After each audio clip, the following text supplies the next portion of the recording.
জুবিন দাই এনেকৈ আমাক এৰি থৈ যাব বুলি সপোনতো ভবা নাছিলোঁ। জুবিন দাৰ দৰে ব্যক্তিত্বৰ মানুহ আমি 100 বছৰ পিছতো যি পাম, আমি সেইটো অসম্ভৱ যেনে লাগে। সৰুৰ পৰা জুবিন দাৰ গান শুনিয়ে ডাঙৰ হৈছোঁ আজিলৈকে। আজি শেষবাৰলৈকে জুবিন দাই এনেকৈ নিমাত হৈ কিনে গাড়ীখনত গৈ আছে। শেষবাৰৰ কাৰণে গাড়ীখনেই চুই চালোঁ এবাৰ, জুবিন দাক নিয়া গাড়ীখন।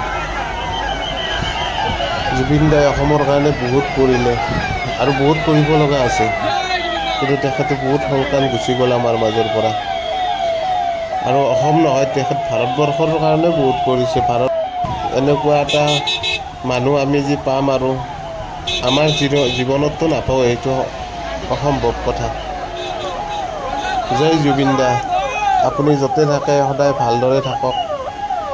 আমাৰ মাজত সদায় থাকিব আপুনি, আমাৰ হৃদয়ত থাকিব আপুনি জুবিন দা।